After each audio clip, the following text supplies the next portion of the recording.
Yeah, I want to start with asking you a question.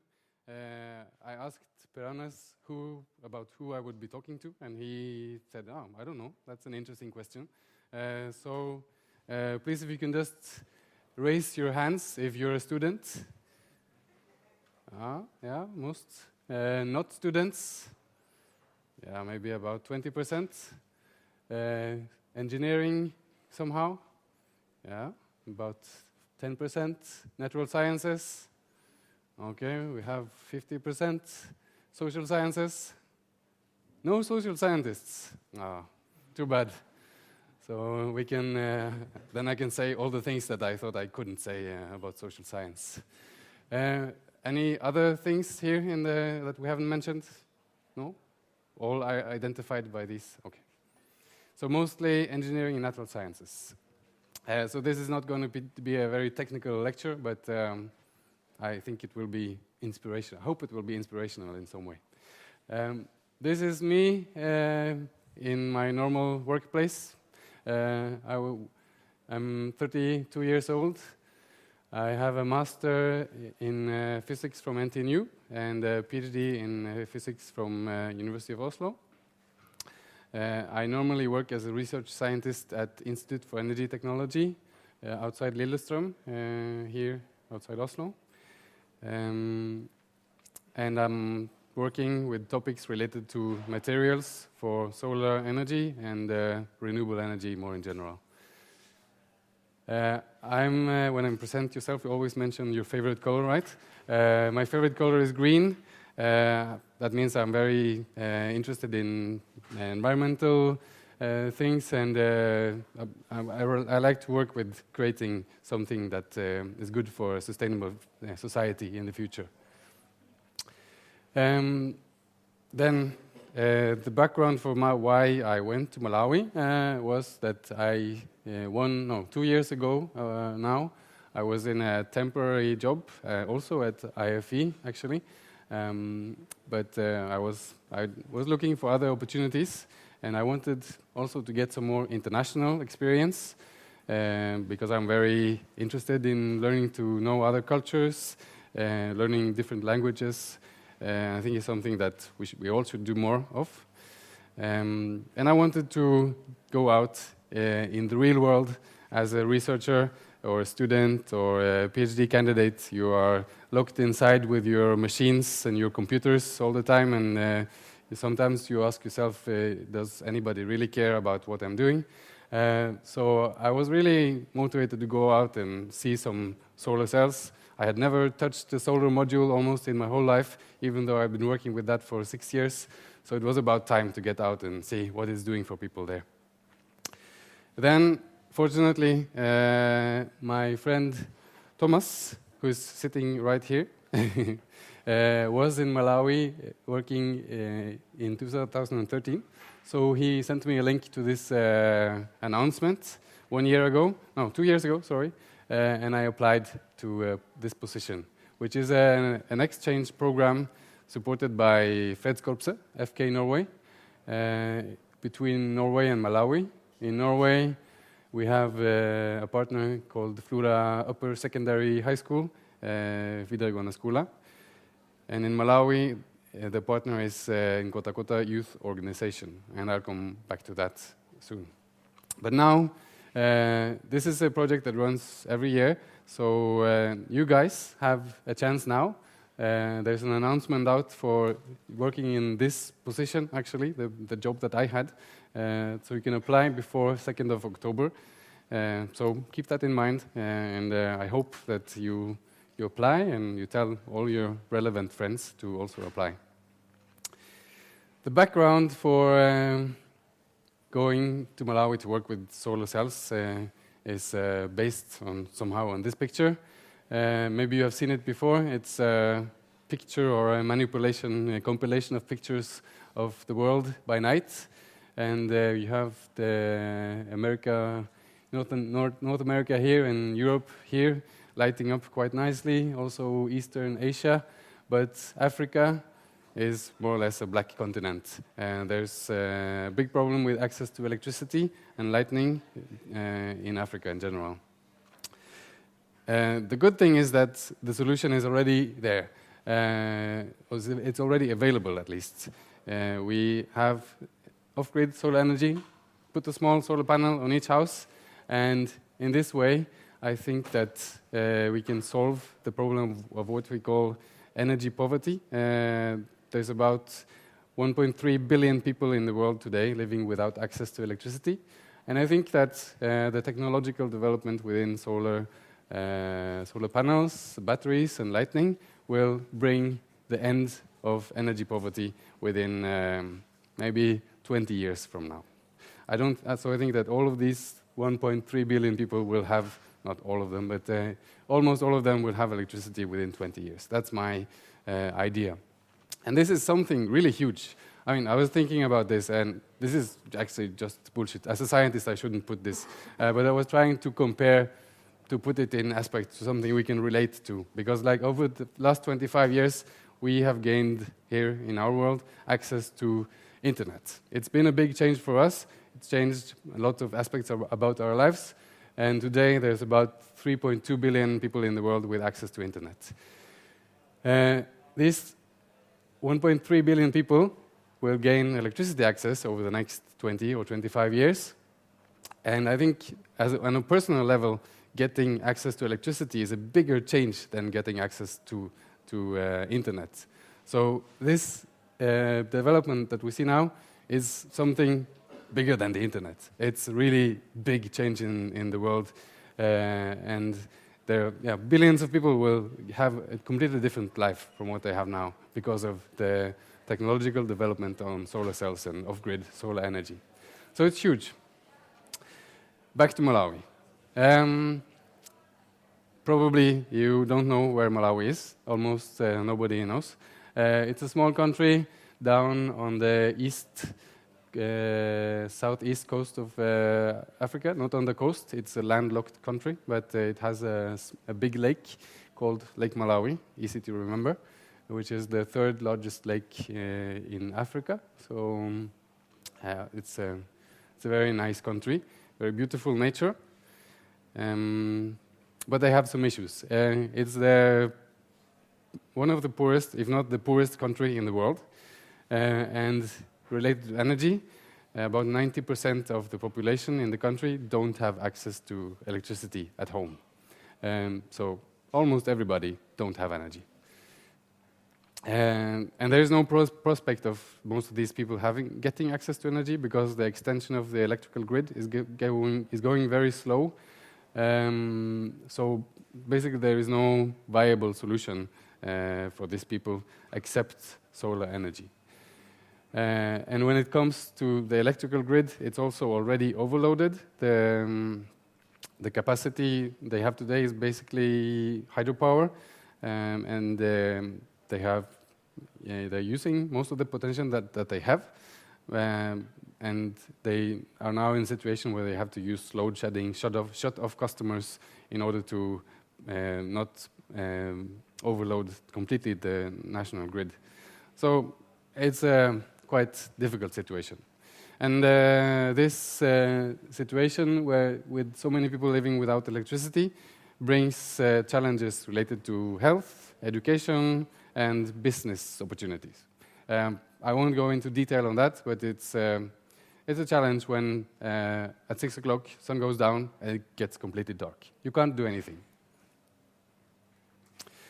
Back to this project, I was working for Nkota Youth Organization in Malawi in a place called Nkota, which is just close to or just on the lakeside in Malawi.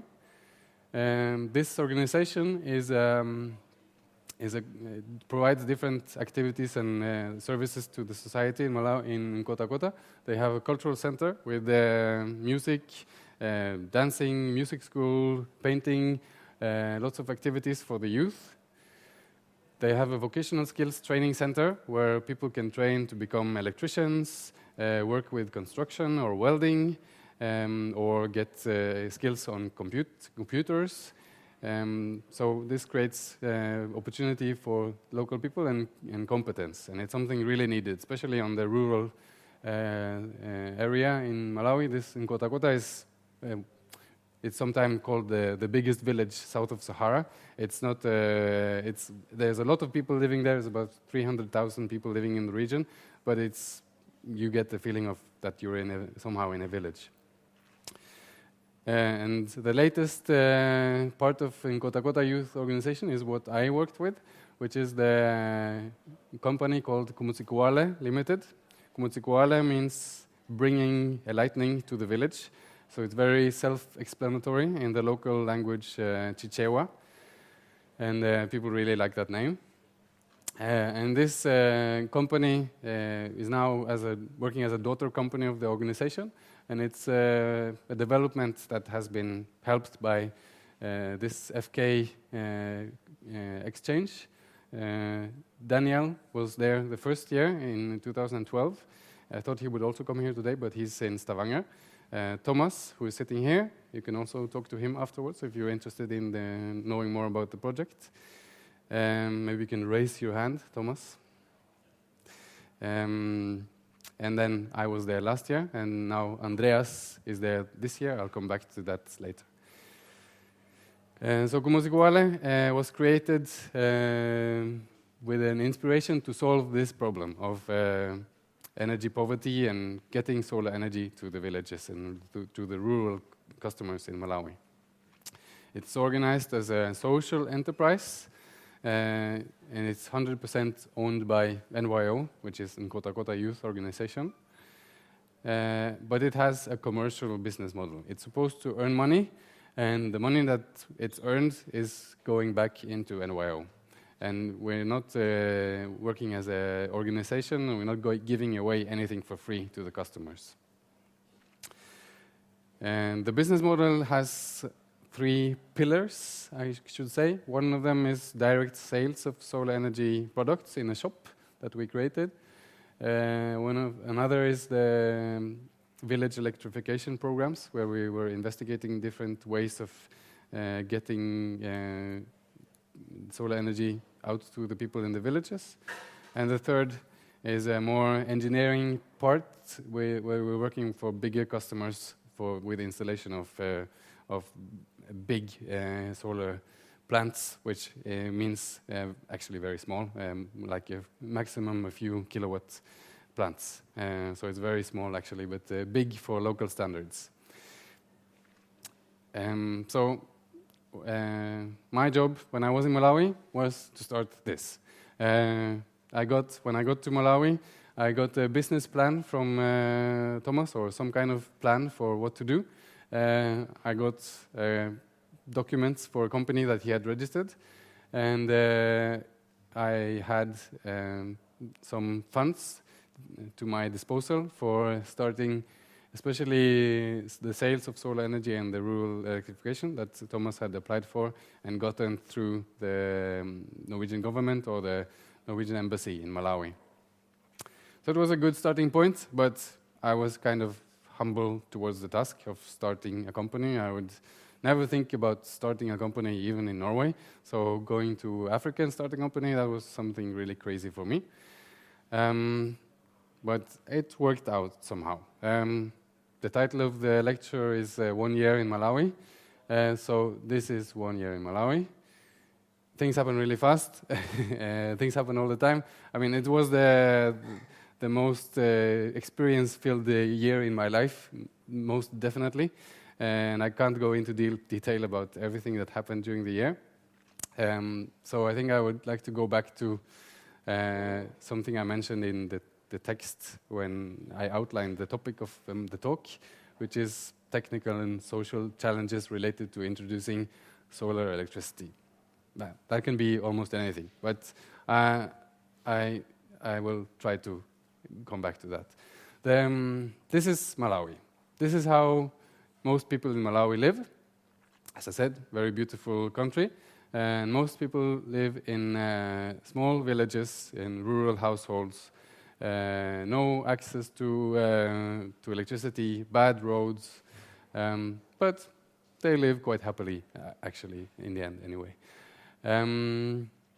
So there's about 16 million people in Malawi, and And that means that there's about 1 million houses in Malawi that live in the dark. They need electricity, and they will not get it from the electrical grid. It looks beautiful during the day. During the night, it looks like this. It's quite fascinating to be in Malawi during the night because it's completely dark everywhere. Of course, some places there's an electrical grid and there's a small flashlight here and there or some paraffin lamp, but it's so dark. And it's quite fascinating. But it makes life difficult. So Malawians want to have a small light bulb in their house. This is a happy Malawian that we helped with getting a light bulb into his house, and this is a situation that most Malawians want to have. But in order to have the small light bulb in the house, they need the small solar panel on the roof, and in order to have the small solar panel on the roof, they need to have a pile of money. This looks like a big pile of money. It's actually not so much money because the highest value of the bill with the highest value in Malawi has a value of about 10 kroner. So there's a lot of counting of money and huge piles of money there. And the system itself that you need for having like 4 lights and charging a mobile phone at home, it doesn't cost that much. It costs about maybe 1,000 kroner.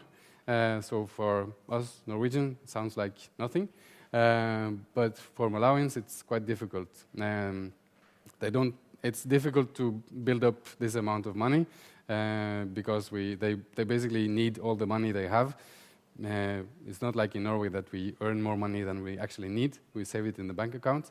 But there, when you get money, you use it for something that you really need, and you use it as fast as possible.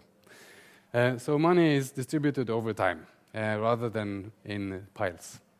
And so we need to find a way of working with that. So the normal solution of buying products and using them, like having money, getting a solar panel, and then being happy after, it doesn't really work. In Malawi, it's not like this. We need to find a way that you can get a solar panel, then be happy, pay a little bit of money, be happy, pay a little bit of money, be happy, pay a little bit of money. If we can find a system that works like this, where people can get solar energy at home, that will be a revolution. So that was what we tried to do. And we were trying actually 3 strategies. First strategy is simple, and it's opening a shop to sell solar energy products. It's basically the normal way of selling stuff, but I'll explain why that can also work. The other is 2 ways of doing village electrification, which I also come back to. It's one of them is building a charging station, which I'll explain to you soon. And the other way is using what we call hire purchase agreements. First thing is the shop. And of course, selling solar products, it's quite nice. We opened the shop in Kota Kota quite early. I think it was after me being there for 2 months or something. And we received a lot of interest. People were coming. I think we had maybe 1,000 customers coming into the shop, looking at all the products during the first month. It was amazing. But nobody bought anything. I think we sold maybe 1 product over the first month, and we had 1,000 people coming into the shop. So something was obviously wrong. But then after a while, people started to get more confidence in our product. They came and they tried, and they were looking at them, and so people saved up maybe some money, and they started buying. But it didn't really kick off. What started to kick off a lot was when we managed to find a very, very small solar panel that we could sell. It was a 1 watt solar panel made of amorphous silicon, printed on a plastic sheet somehow. For those of you who are within material science, you maybe know how it works. And this solar panel, you can just connect it directly to a mobile phone and charge it. It won't charge a smartphone or something like that, but for a small, normal, cheap mobile phone, it works. And with this small 1 watt solar panel, we sold, within a few months, I think we sold about 1,000 or more than that of that product. It was really, really popular. And that's the way that you can manage to make people spend little by little their money by selling small products. And actually, solar energy is quite suitable for using this model because, yeah, of course, the small solar panel, you pay a little and then you use it. And then you save money because you don't have to travel to another town to charge your mobile phone, and you don't have to pay every time you charge your mobile phone, so you manage to save up a little bit more money. Then you buy a bigger solar panel, and you buy a light, and then you buy a bigger and bigger product, and in the end, you have a house with electricity. And even then, you can continue to extend. You can replace your solar panel with a little bit bigger solar panel. You can replace your battery a little bit bigger. It's quite modular. So you can find a way to spend money little by little instead of buying a big system at once. The other way we tried to do this is to construct charging stations. So in each village, we would construct a building. We would put solar panels on the roof of the building, and inside of the building we would have infrastructure for charging batteries. Then in the village, each house, or the houses that wanted to have access to this, they would have lights installed in the house and a solution for charging mobile phones. And then they would take a battery from the charging station to the house, use it for anything from a couple of days up to 2 weeks, depending on how much they use it, and then return it to the charging station, charge it, and then bring it back and use it again in the house. So it's kind of, for those of you who know a little bit about this, it's like a microgrid, but without the grid. We use batteries instead of having a microgrid.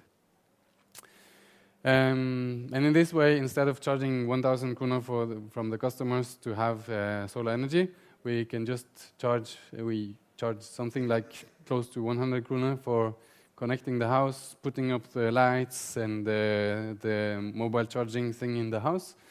And then they pay something like 5 kroner every time they recharge the battery. So in this way, they distribute the costs over time.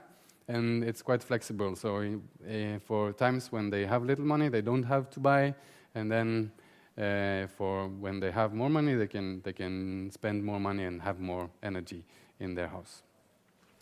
It looks like this. This is one of the charging stations that we built. We built 4 of them in total. So you can see the solar panels. It's not a very good picture to see the solar panels, but you see the solar panels there on the roof of the building. And the batteries we charged looked like this, and it was actually quite nice. We built this kind of battery box and everything locally using local workforce and assembly. It was a quite good experience for me, and it worked out quite well. But after a while, we also started renting out small lights, bulbs that we charge, like torches, which can also be used for a couple of days up to 2 weeks maximum. So in this case, the customers don't have to pay anything up front, but they pay as they go along, as they use the light in the house. So they would pay I think 1 krone every time they recharge the lamp, or maybe 2 kroner now. The other solution is not to build a building, but use people. Because there's plenty of people in Malawi and they don't have jobs, so we better use them for something. And what people actually really want is to have their own solar panel on the roof, and lights in the house, and of course, in the best case, have a TV in the house. And to have a big solar panel on the roof in Malawi is kind of like having Tesla parked in the driveway of your house. It's something that shows that you're wealthy, that you're successful, and people really want that. So we tried also to make that available for the people. So what we did was we talked to a village.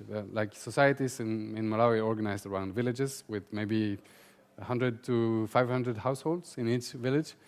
So in each village we would create an energy committee. The chief would select some people that would be our contact persons in the village, and we would, every time we want to communicate with to the village regarding energy, we go through them. So the local households would then go to the energy committee and ask and say, okay, we want to have such a solar panel installed, or solar system installed for our house. Then they come to us, and we send a technical crew with the solar panel and the battery and the lights and sometimes the inverter if they want a bigger system to install in the house. And then the village energy committee is responsible for this family to pay every month. So maybe they pay around 100 kroner for connecting the house, just to show that they're serious about this. And then for 24 months, they pay something like 40 kroner every month. So in that way, we get our costs covered, and they get the system, but they can pay for it in a way that they are used to, and it can fit within their economy.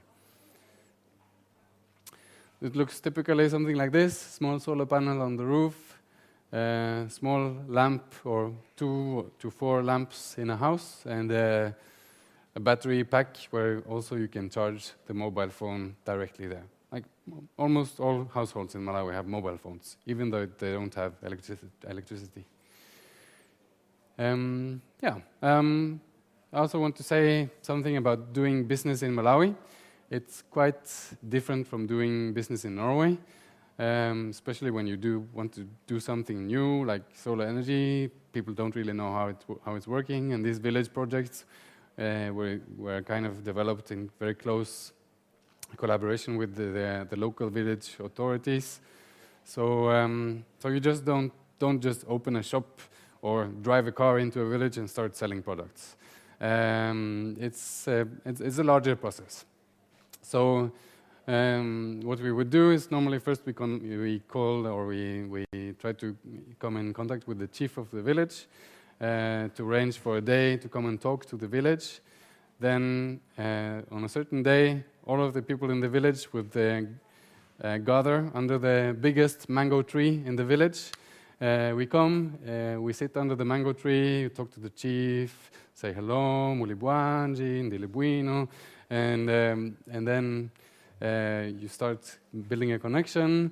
We bring our products, we start to explain them how it works, how much they have to pay for it, in which way, what they can expect, what they not expect.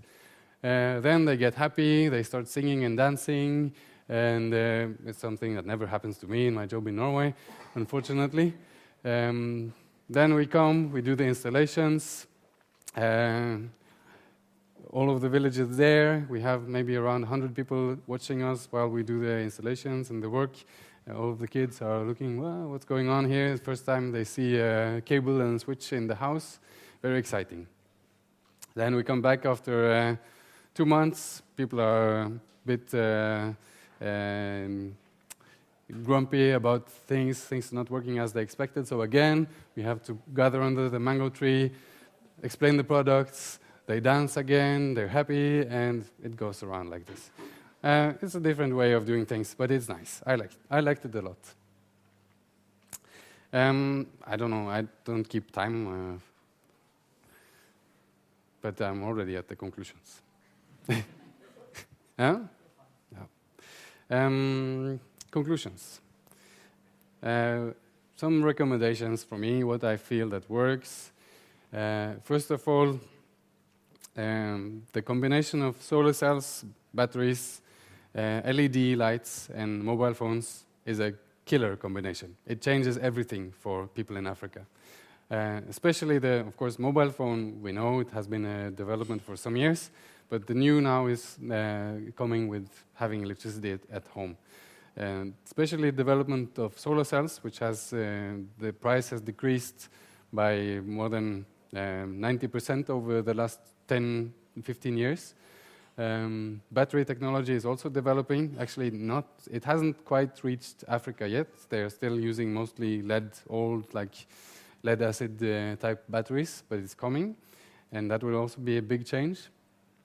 LED lights is a huge change. They use much less energy, which makes solar energy also much cheaper to use and more feasible. And if we go only 5 years back, it was just becoming available, and it was much too expensive. But now it's cheap. It's much cheaper with LED lights in Africa than in Norway, actually, and it works excellent with solar systems. Other thing is that we should think small. Small systems have big implications for a lot of people. Most, I think, donors and organizations that want to do something about this, they think too big, and it doesn't really work out in practice. It's too expensive, and it's a problem, especially when it comes to maintenance. Because if it's a big system, you need to replace the batteries at some point, and then everything just breaks down because they don't have the money to maintain it. Use of local workforce for maintenance and assembly was something that I also enjoyed quite a lot. People in Malawi don't have much, but they're very smart when it comes to doing technical things. I think that they're much smarter than we are in Norway, generally, especially when it comes to electronics. And if a product is broken here in Norway, we just throw it away and buy a new one. In Malawi, actually, they know how to fix if a mobile phone or an amplifier or something is broken. They know how to fix it. So this helps a lot when you're doing technical stuff like solar panels and solar energy. You get a lot of help, and you can find actually quite good competence on that locally, and you should use that. So what is needed in order for getting this revolution to get electricity to 1.3 billion people over the next 20 years? I think it's very important that we use a commercial approach. Many organizations think this is a very good thing to work with, and they would like to contribute. And there's lots of initiatives that give away free stuff and subsidized solar energy solutions. It's not a good idea. It doesn't really work. It's a long thing to explain, but in order for things to work out over time, you need to have a local and sustainable market, and it's to take care of maintenance. And also make sure that you have providers there over time. If you give away products for a short time, you will kill all the other actors in the market, and that's the end of it. You will have everybody having a nice product for quite some time, and then after that, it's all. There's nothing left. So you need to have a commercial approach. But in order to have a commercial approach, you need to have solutions for financing. As I said, people don't have this kind of money in the pocket or in the bank. So, and we need to have, as companies, we need to have some capital to buy the products, so that over the 2 years that it takes for the customer to pay back, we can still continue to live, and we have capital. We need a lot of capital to do this. And capital in Africa, capital is very expensive. Bank loans are something like 50-60% interest rate, so it's a challenge. But I think that's something that organizations in the Western world should work more with providing capital and loans, maybe rather than donations. Then again, the local aspect, it's very important that local people are involved in all the phases of the planning and taking also part in the implementation. I mean, all of this would be completely impossible if it wasn't for that we had a very good local group in Malawi. I haven't been talking so much about that, but I had a lot of support from my colleagues in Malawi. They were doing an excellent job. And I think that was crucial. They know how to deal with things. They know what people would like, what people will not like. So it's crucial to make things work. This is Andreas. He's in Malawi now. He's doing the job that I did last year. And he sent me an email yesterday. He attended a conference in Lilongwe, in the capital of Malawi, for a couple of days last week. and he sent me a report with a kind of small summary of the conference.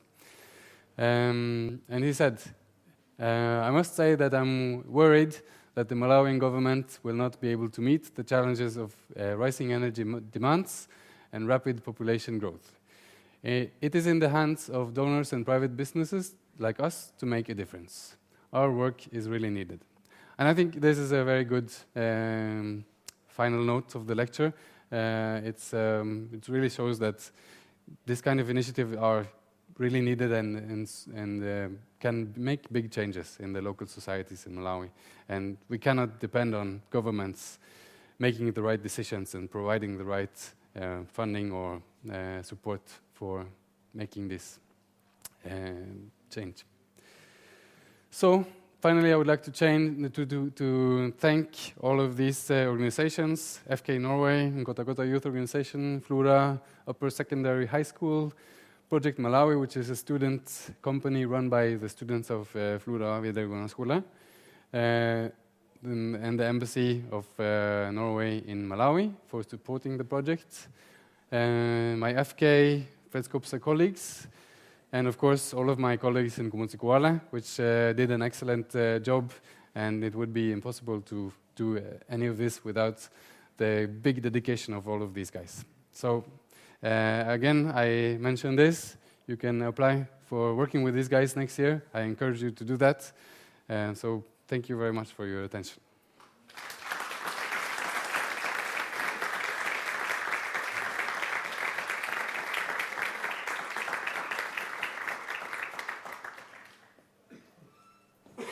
Yeah, so thanks a lot for a very interesting lecture. I think you had some very interesting and important conclusions at the end there that I think is really important to think of when you're thinking of solving all of poor people's problem. I would just like to thank you for holding this lecture for us. Oh, Small gift. Thank you so much. Foton.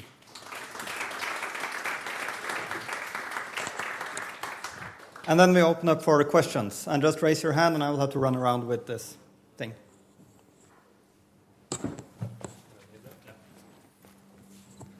Hi, Stanislas Merle. I'm working as a solar energy consultant in Multiconsult. So thank you, Trygve, for a very interesting presentation. Very, very interesting. I have so many questions, actually. I don't know where to start. No, but just about the... because I understand that the hire purchase agreement, you actually rent the installation to the people. But the cost of the investment for the material and the components and everything, where does it come from? Where did you get this first money to start with? Yeah, we got some capital from the Norwegian embassy, as I mentioned. So yeah, the funding was provided for buying products, which we then would use in the project. But of course, that's the big challenge. Where do you get the capital for buying those? Okay, but the components too. I mean, do you buy it in Europe or is it where does it come from? Yeah, it depends. We have different systems. Some providers are easy to find, or some products you can easily find providers for in Malawi. But others we ordered. We also ordered products directly from China, being sent by air. It's difficult with Malawi because it's a landlocked country, so transport is not so easy. But yeah, it works. It's not. Getting the product is not the most difficult part. Yeah, okay. But you didn't get any support from a producer of solar panels, batteries, or something? No. Oh, okay. Okay, no, thank you. I'm going to let the mic for somebody else and come back maybe. More questions?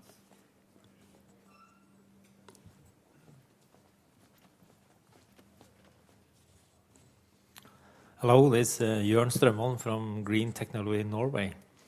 I wonder, you said the payment was difficult to get. And I wonder, what is the standard level for income to the people in this village?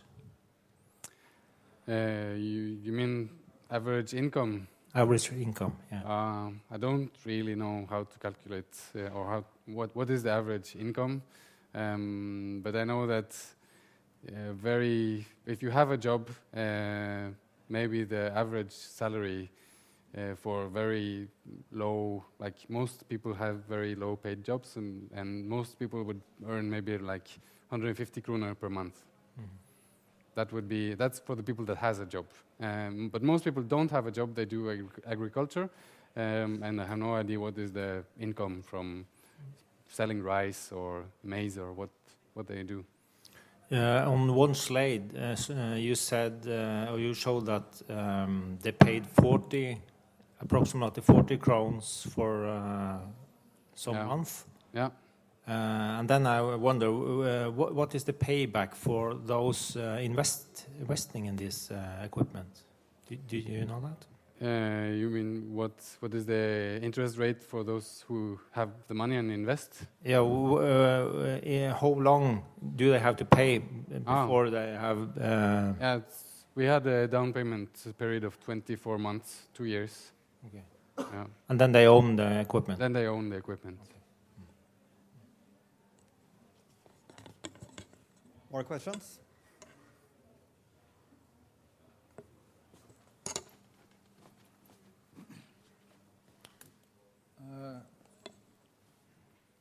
Hello, Trygve. I'm not a businessman or I'm not a student, but I'm interested in the solar energy industry, and I want to know if you want to establish a station like that in a village, how will you give the electricity to the different houses? Do you build grids, or how do you do it? Or then if somebody wants to do it that way, how do you think it will be possible? I'm sorry, how do you... I don't understand. How do you think it will be possible if somebody wants to build a small station like that to give to the different houses, the grids that transport the electricity to different houses? I think it's possible. You mean there's different way of distribution of the power, and we chose to distribute using batteries that are actually physically carried from the charging station to the house. But you can also use a cable to transport the power, which is maybe more usual. But in Malawi, the houses are normally quite distributed. The distances are too far.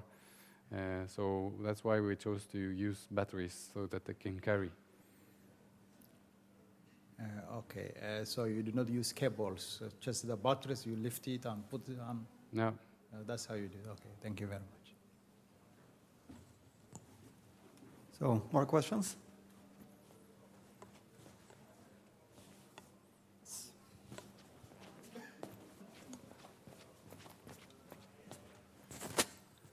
I wonder, did you cooperate with other companies in the same place or in around? Yeah, we did meet with other companies and try to cooperate.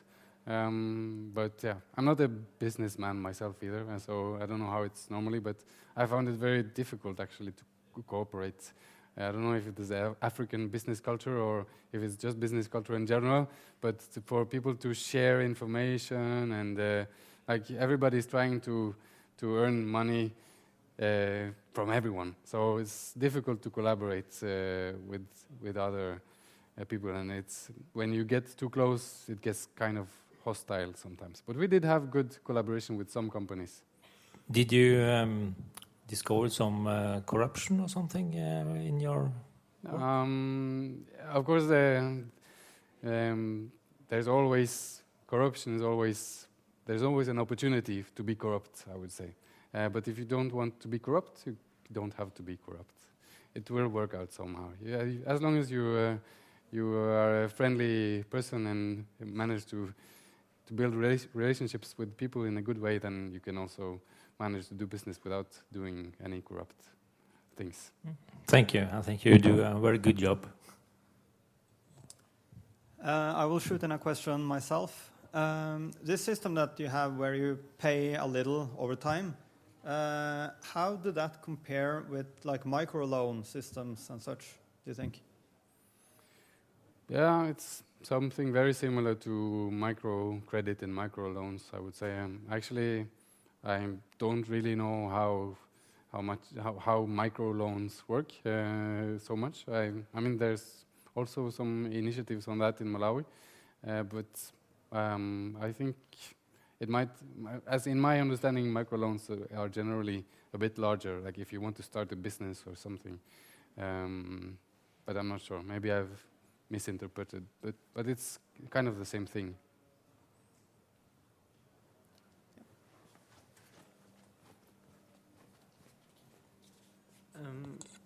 I was just wondering what happens when they are not able to pay, like this 40 kroners per month. Yeah, then we have a contract, and I think we said that if the customers don't pay for 3 months consecutively, then we take the equipment back. But actually, especially this model, I discussed it with a lot of people in other companies in Malawi, and everybody said, no, that will not work. It's impossible. People will not pay. But we didn't have any problems. People paid all the time. And actually, also in the cities, this energy committee would start to make their own kind of like fund to make sure that if some people in the village would have economical problems, the fund would take the money and pay for them, so that we always got the money every month. So I was quite impressed by that. I didn't even believe it myself that it would work before starting it, but it worked out quite well. So just as for today, how many people got electricity thanks to this company in Malawi? Do you have an idea? Yeah, it's when I brag about it, I used to say that we have supplied, or during my time there, we supplied to about 1,500 or something customers, which means 1,500 households, and each household has about 6 people, so that makes about 10,000 people. So that in that way, it's a lot. But then most of the customers we had was for these small solar panels that only charge mobile phones, so it's not a big thing, but I think anyway it's a big change for the family, even though it's a very small solar panel. So yeah, and that's, I mean, it's interesting if we can say that we provided energy for 10,000 people during that year, that actually doubles the amount of people that have electricity in Kota region, because there was about 10,000 people that had electricity before. So in only 1 year, it's a double amount of people that have access to electricity at home. So yeah, it's a big change.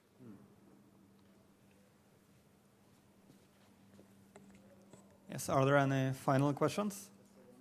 Okay, so 2 final questions. Sorry, I forgot to ask you this one. It's about the safety of the panels. When you put the top of those houses, I had some stories. They have people have tendency to steal them and resell to. So Yeah. you experience such anything like that? Yeah, that's another thing that I also heard a lot about, the problem of people stealing panels, and that nothing would really work with solar energy because people just steal the panels. But during all my time in Malawi, I didn't hear about. Maybe there was once that the panel was stolen, but I think it's not a big problem. People are very respectful of property and very afraid to break rules in Malawi, so it actually works quite well. But of course, when we install bigger panels like like this array here, we secure them in some kind of way, so it's not easy to remove them at least. But it's not a big problem actually. Yes, my name is Ravindra. I am just interested in solar cells and things in green technology. I would like to ask that how much would you invest to produce some power to have some lights and everything in your house? For example, how much is the solar panel? How much is the cost of the solar panel itself? I don't have, but I think in our installations it's about maybe typically 25% of the cost or something like that. So yeah, for a small system, when you have even less. Like the system I showed with the small solar panel like this size, which can power like 4 lamps in a house and charge a mobile phone. A panel, if you buy only the panel, it would cost close to 100 kroner, something like that. And the whole system costs 1,000. So it's 10% of the total cost. Do you mean in Norwegian kroner? Yeah, in Norwegian kroner. Yeah, it's higher than hydropower, or hydropower is probably mostly the cheapest, but it doesn't work for small rural households. It's too expensive. The grid and the installation is too expensive, and it's only for the national grid, not for small households. Yeah. Okay. Thank you. Then thank you for all the answers. I think we can thank the speaker once again. Thank you.